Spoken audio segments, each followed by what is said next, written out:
নমস্কার, আমি এন.কে মণ্ডল। আপনাদের মনোরঞ্জনের জন্য সুন্দর একটি কাল্পনিক ও প্রাপ্তবয়স্ক গল্প নিয়ে উপস্থিত হয়েছি। গল্পের নাম পরকীয়া প্রেম, লেখক এন.কে মণ্ডল।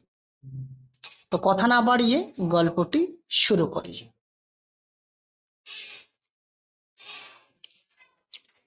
রঞ্জন ছাদের কিনারে দাঁড়িয়েছিল। চোখের পাতা তার কাঁপছিল না, কিন্তু বুকের ভেতরে এক রাশ ঢেউ খেলে যাচ্ছিল। নিচে বৌদি কাপড় মেলছিলেন। তাঁতের শাড়ির আঁচলখানা হাওয়ায় ফড়ফড় করে উঠছে। বুকের সামনে আঁচলটা ঠিক করতে গিয়ে বৌদির চোখ হঠাৎ ওপরের দিকে উঠল, আর তখনই চোখে চোখ পড়ে গেল। 1 সেকেন্ড না, হয়তো আধ সেকেন্ডও না, কিন্তু সেই আধ সেকেন্ড যেন একটা চিরকালীন মুহূর্ত হয়ে গেল রঞ্জনের জন্য।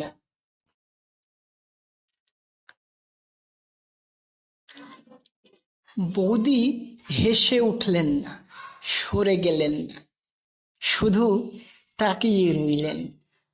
সেই চোখের দৃষ্টিতে ছিল যেন এক অজানা অনুরোধ কিংবা আহ্বান। রঞ্জন তখন সদ্য কলেজে ভর্তি হয়েছে। বাড়ি গ্রামে হলেও কলকাতার অদূরে এই শহরতলির বাড়িতে এসে উঠেছে মামার বাসায়, টিউশন আর লেখাপড়ার সুবিধার জন্য। বৌদি এই বাড়ির বড় ছেলে অরূপের স্ত্রী। তার বয়স বেশি না, বড় জোর 26-27 হবে।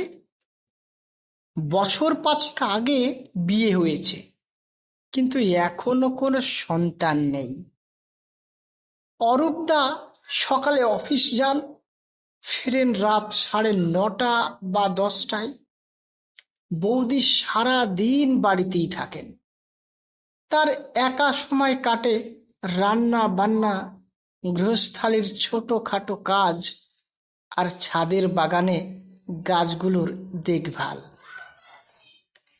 রঞ্জনের দিন শুরু হতো সকালে ঘুম থেকে উঠে ছাদে হেঁটে, আর শেষ হতো সেই একই ছাদের কোণায় বসে কাঁথা মুড়ি দিয়ে তার নোটখানা নিয়ে। সেই ছাদের ছায়ায় ধীরে ধীরে গড়ে উঠেছিল এক অদ্ভুত বন্ধন। এক দুপুর বাড়িতে কেউ ছিল না। রঞ্জন টিউশন না গিয়ে হঠাৎ ফিরে এলো। ক্লান্ত লাগছিল। এসে দেখে বৌদি ছাদে গাছগুলোতে জল দিচ্ছেন। রোদটা তীক্ষ্ণ, কিন্তু হাওয়া বেশ ঠান্ডা। রঞ্জন উঠে এলো ছাদে। তুমি আজ টিউশনে গেলে না? না ম্যাডাম। না, ম্যাডাম আজ অসুস্থ, ক্লাস ক্যান্সেল। বৌদি হেসে বললেন, তাহলে এখন তুমি আমাকে সাহচর্য দেবে? যদি বলেন তো।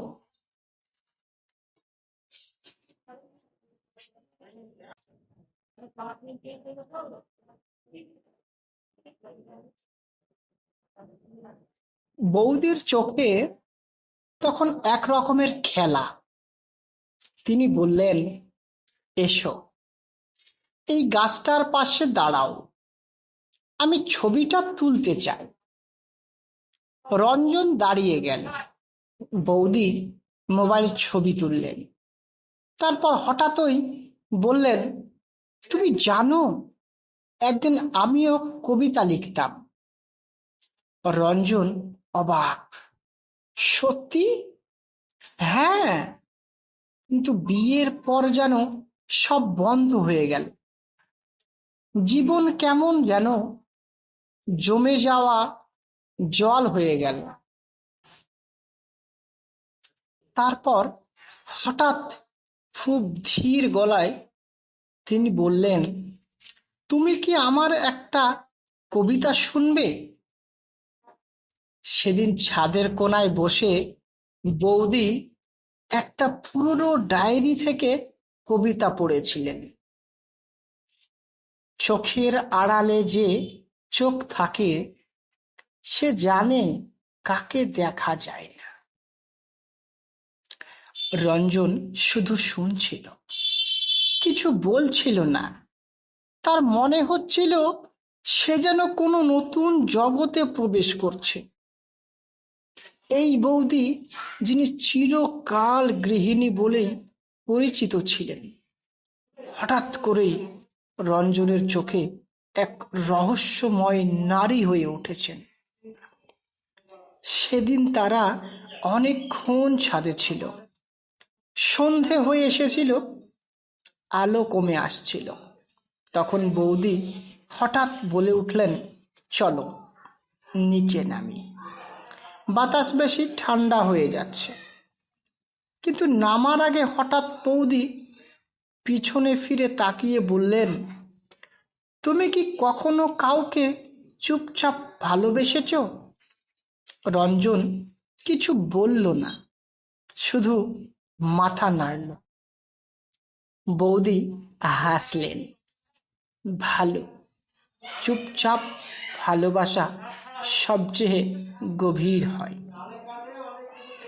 পরদিন সকালে বৌদির রঞ্জনের জন্য আলাদা করে লুচি আলুর দম বানিয়েছিলেন।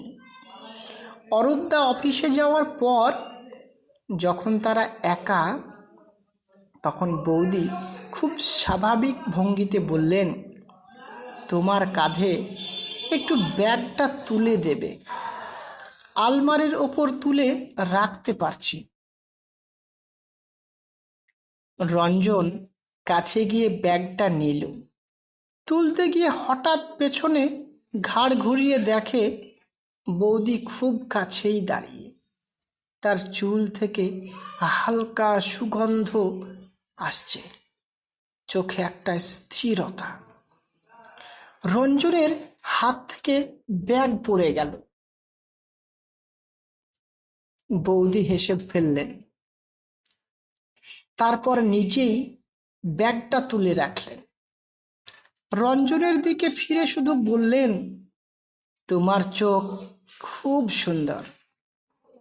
রঞ্জনের গলা শুকিয়ে গেল, কিছু বলতে পারল না।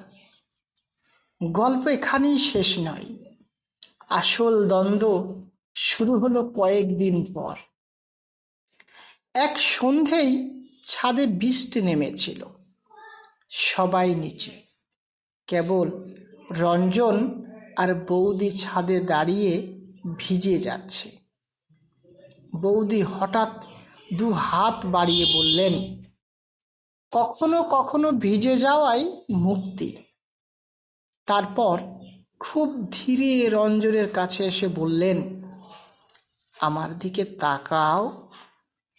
রঞ্জন তাকালো। বৌদি বললেন, তুমি জানো, তুমি যদি আমার অনেক আগে আসতে, হয়তো আমি তোমারই হয়ে যেতাম।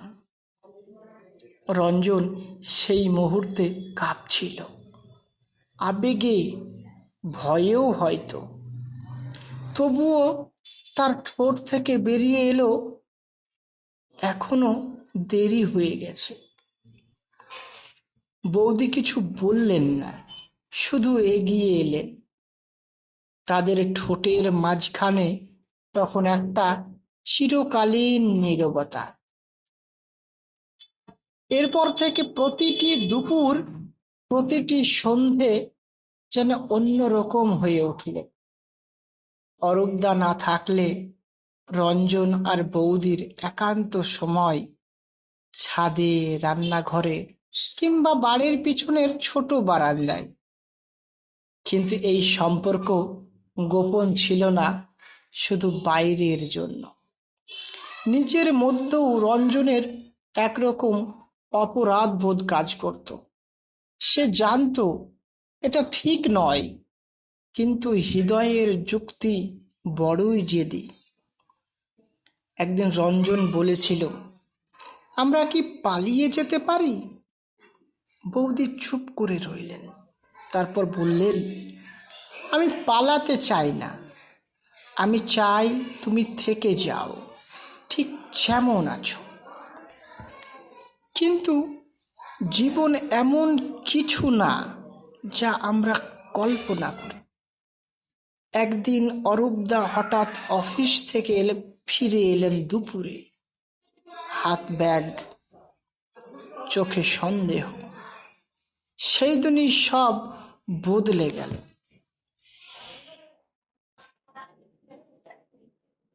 অরূপ হঠাৎই ফিরে এসেছিলেন সেদিন দুপুরে।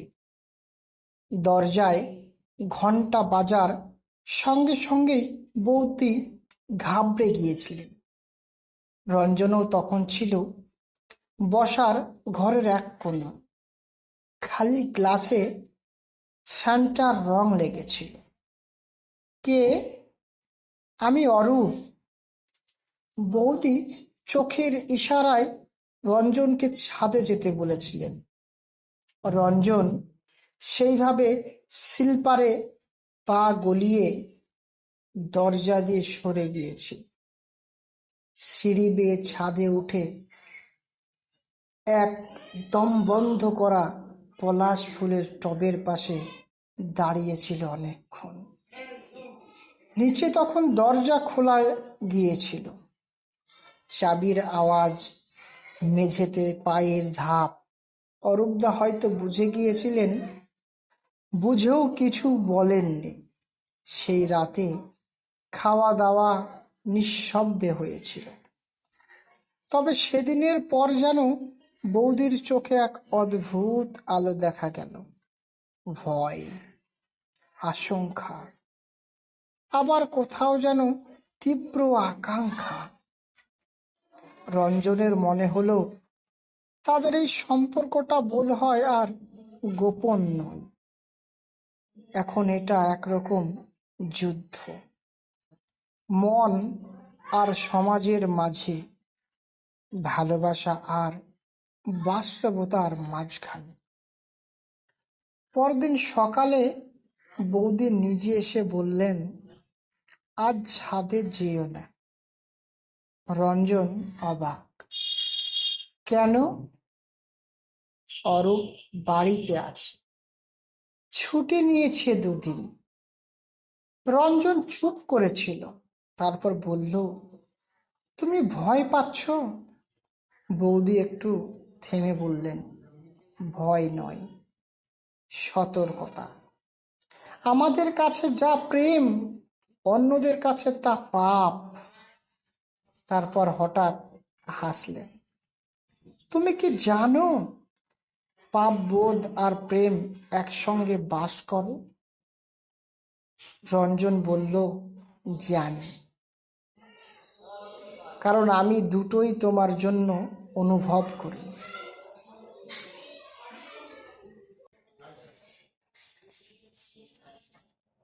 সন্ধ্যাবেলা ছাদের এক কোণায় দেখা হয়েছিল, খুব গোপনে।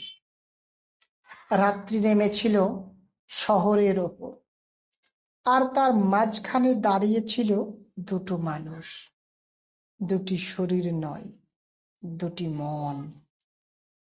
বৌদি রঞ্জনের মুখে হাত রেখে বলেছিলেন, তুমি চাও আমি সব ছেড়ে তোমার সঙ্গে চলে যাই? রঞ্জন বলেছিল, হ্যাঁ, যদি তুমি সত্যি ভালোবাসো। ভালোবাসি বলেই তো যাই না। ভালোবাসা মানে সব ভেঙে দেওয়া নয়, সব গড়ে তোলার সাহস। রঞ্জনের চোখে জল এসে গিয়েছিল। সে বুঝেছিল বৌদি কেবল এক আকর্ষণ নয়, সে এক শিক্ষিকা, এক আত্মা, এক বন্ধন। তাদের সম্পর্ক নতুন রূপ নিতে শুরু করলো।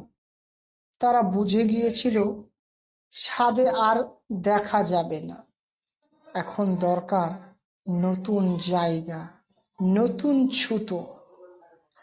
বৌদি মাঝে মাঝে বলে দিতেন, আজ বিকেলে বাজারে চলবে, থলেটা ধরার জন্য কাউকে দরকার। রঞ্জন হাসত, সে জানতো বাজার নয়, একান্ত কিছু মুহূর্তই তাদের লক্ষ্য।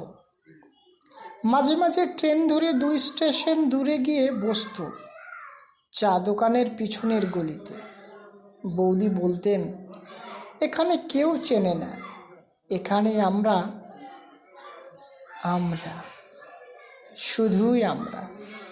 সেই গলিতে প্রথমবার রঞ্জন বৌদির ঠোঁটে চুমু খেয়েছিল, হালকা, কাপা এবং দীর্ঘ।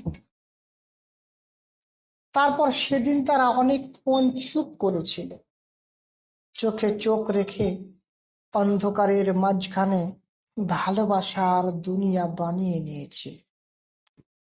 একদিন দুপুরে রঞ্জন একা বাড়ি ছিল।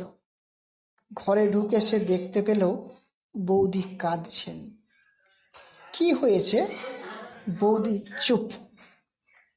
তারপর ধীরে ধীরে ডায়েরির পাতায় এগিয়ে দিলেন। লেখা ছিল, একটি জীবন দুটি পথ, এক পথ সমাজের, অন্যটি হৃদয়ের। আমি হাঁটি দুটোর মাঝখানে, পায়ের নিচে রক্ত জমে থাকে। রঞ্জন বৌদিকে জড়িয়ে ধরল। তুমি যদি চাও আমি তোমার হাত ধরে সব ছেড়ে দিতে পারি। বৌদি তখন কাঁদছিলেন। না, তবে বললেন, তুমি খুব ছোট এখনো, জীবন বোঝো না, আমি তোমার জন্য ঠিক না। তাহলে তুমি কেন আমার দিকে তাকালে? কারণ আমি মানুষ, পাথর নই। রঞ্জন আর কিছু বলেনি। সেই রাতে সে ঘুমোতে পারেনি। তাদের সম্পর্ক ধীরে ধীরে এক গভীর মানসিক বন্ধনে পরিণত হল। তারা একে অপরের ছায়া হয়ে উঠল। দিন শেষে, ক্লান্ত দুপুরে, বিষণ্ণ বিকেলে বৌদি এখন আর ভয় পেতেন না। তিনি বলতেন, আমাদের গল্প হয়তো সমাজ মানবে না, কিন্তু এই সম্পর্কের সত্যতা কেউ মুছতে পারবে না। তবে আশঙ্কার ছায়া আবার ঘনালো একদিন। অরূপদার অফিসের বন্ধু একদিন বাড়ি এলো। তার চোখ যেন একটু বেশি অনুসন্ধানী। সে বারবার রঞ্জনের দিকে তাকিয়ে থাকছিল আর প্রশ্ন করছিল, এই ছেলেটাকে এখানে থাকছে কেন? বৌদি হেসে বলছিলেন, ছোট দেবরের ছেলে, পড়াশোনা করে। কিন্তু রঞ্জনের মনে হলো এই লোকটা কিছু বুঝে ফেলেছে। পরদিনই অরূপদা রঞ্জনকে ডাকলে। তুমি ঠিকঠাক লেখাপড়া করছো তো? হ্যাঁ দাদা। আর কিছু ভাবছো না তো? রঞ্জনের গলা শুকিয়ে গেল। না, কিছু না। অরূপদা একটু হাসলেন, কিন্তু সেই হাসিতে যেন কিছু ছিল, একটি কঠিন পূর্বাভাস। পরের সপ্তাহেই বিপদ ঘটল। রঞ্জনের মোবাইলে এক রাতে একটা ছবি এসেছিল, বৌদি আর তার ছাদে বসে থাকা অবস্থার ছবি। 3 দিনের মধ্যে বাড়ির পরিবেশ বদলে গেল।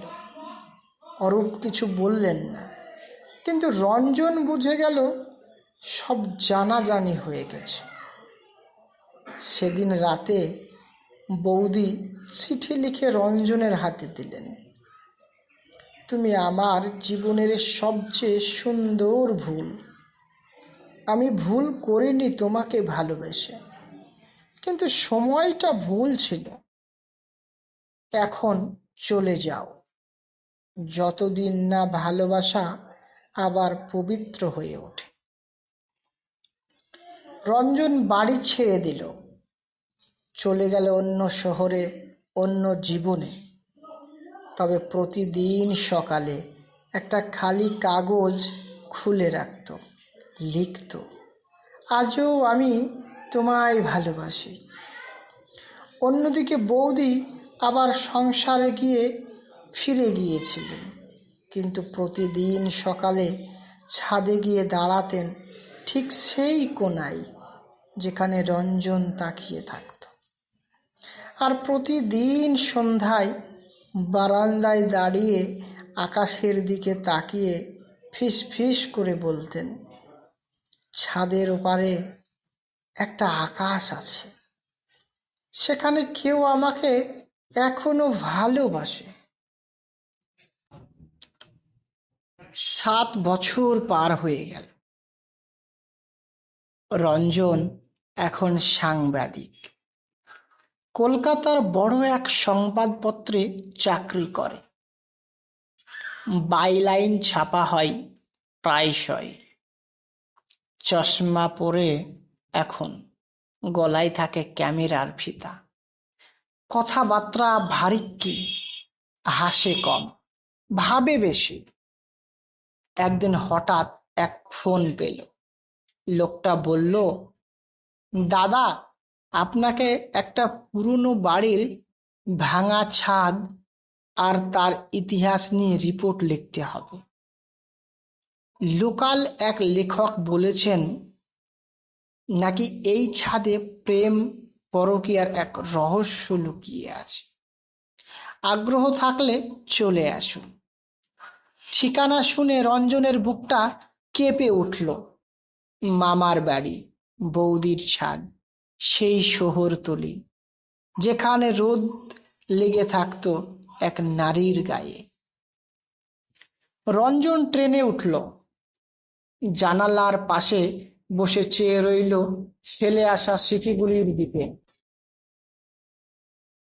চায়ের দোকান, গলির মোড়, ভাঙা বাসস্টপ, সব যেন চিৎকার করে বলছিল, তুমি ফিরে এসেছো।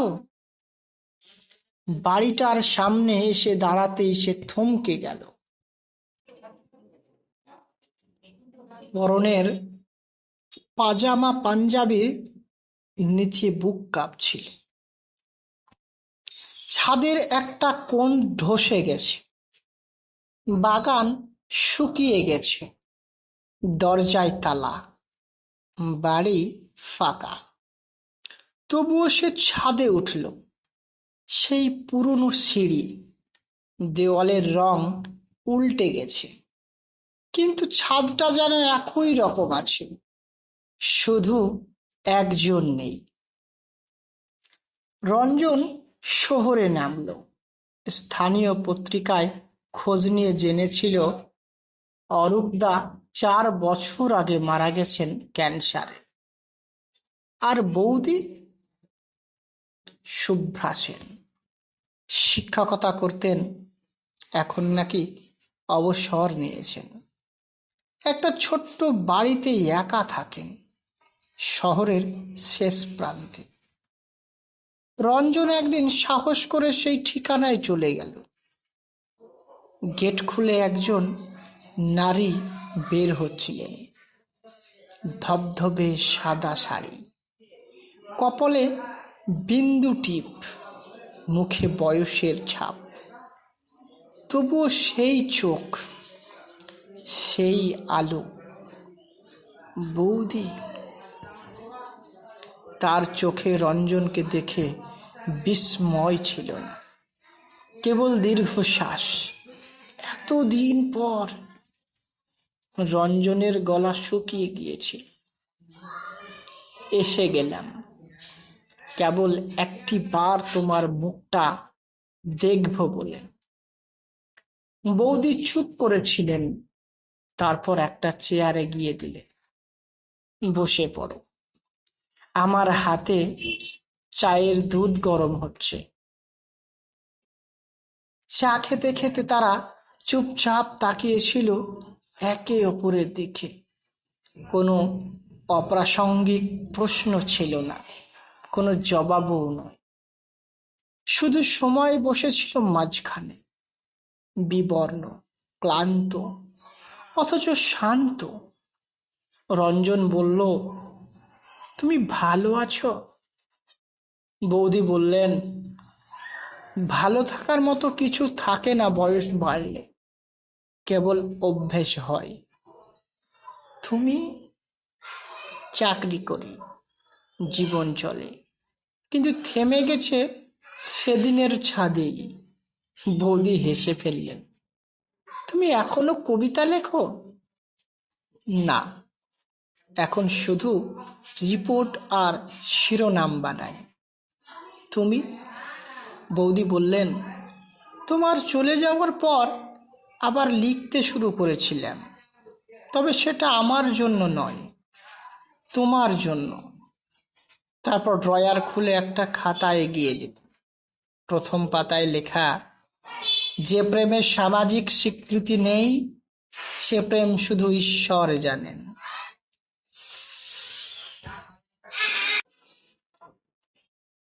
সন্ধে ঘনিয়ে আসছিল।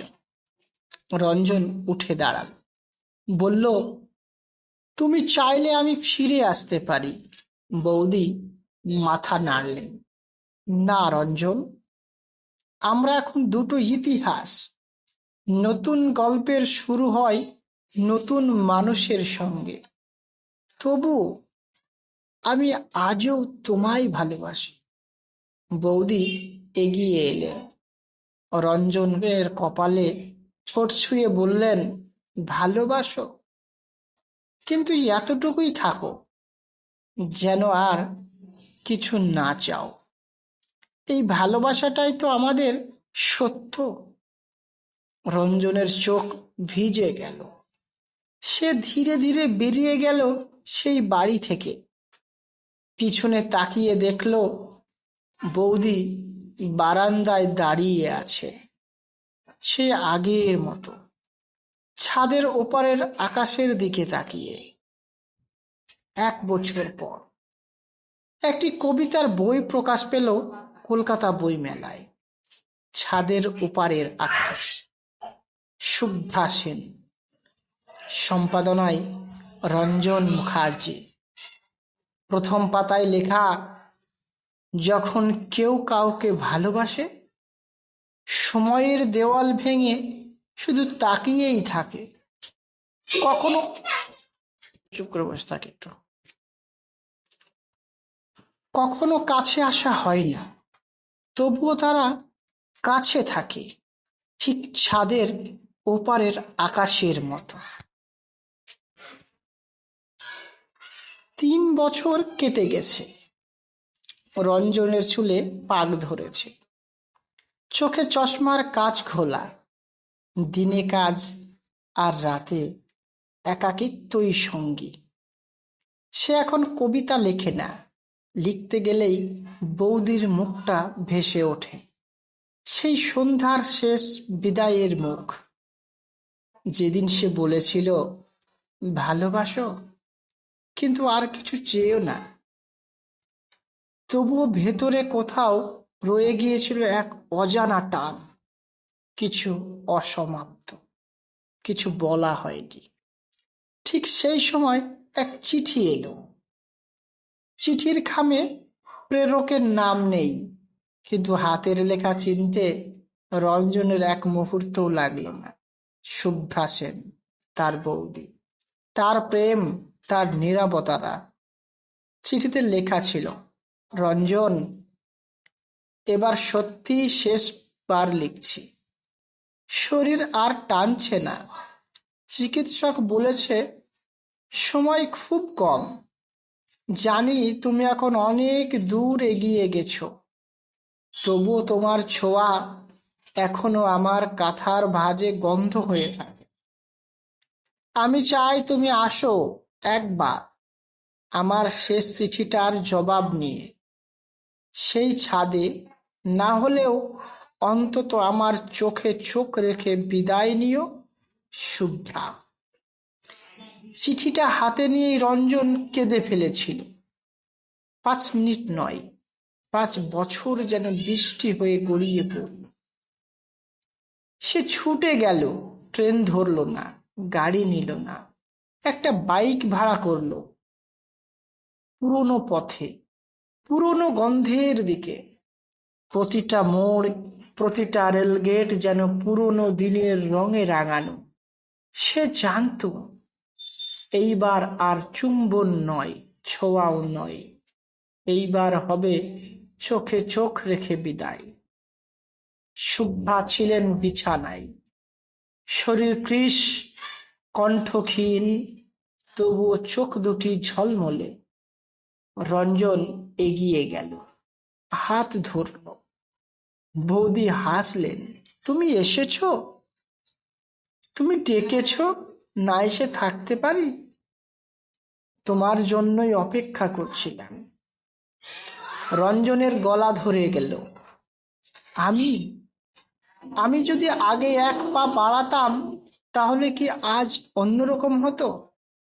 বৌদি ধীরে বললেন, না রঞ্জন, জীবন কখনো অন্যরকম হয় না, ওটা আমাদের কল্পনায় থাকে। রঞ্জন বলল, তাহলে কি সত্য? বৌদি হেসে বললেন, তুমি এসেছো, এটাই। সেই শেষ সন্ধ্যাটা তারা একসঙ্গে কাটিয়েছিল, হাত ধরে, চুপ করে, একটুও না কেঁদে। রঞ্জন বলেছিল, তুমি জানো আমি তোমার জন্য একটা বই লিখেছি শেষ চিঠির আগে। বৌদি বলেছিলেন, তবে আমার নাম দিও না। আমি চাই না আমার প্রেম সমাজের আলোয় পড়ুক। আমি চাই আমার ভালোবাসা থাকুক ছায়ায়, যেখানে তুমি আমি একা থাকি। সেই রাতে শুভ্রা সেন চির ঘুমে চলে গেলেন। 3 মাস পর কলকাতার এক কর্নারে ছোট্ট এক কবিতার মেলা চলছে। একটি বই প্রকাশিত হয়েছে, শেষ চিঠির আগে, লেখক অজ্ঞাত। প্রকাশনায় ছাদের ওপারের আকাশ, স্মৃতি সংগ্রহ। কোথাও লেখকের ছবি নেই, নাম নেই, শুধু প্রথম পাতায় লেখা, তুমি যাকে চেনো বৌদি নামে, আমি তাকে চিনি ভালোবাসা নামে। সে চলে যায়, সে সব সময় থেকে যায় ছাদের ওপারে, ঠিক ওই আকাশটা। যদি গল্পটি ভালো লাগে অবশ্যই সাবস্ক্রাইব করতে ভুলবেন না। ততক্ষণ সব ভালো থাকুন, সুস্থ থাকুন, এটাই কামনা করি। ধন্যবাদ।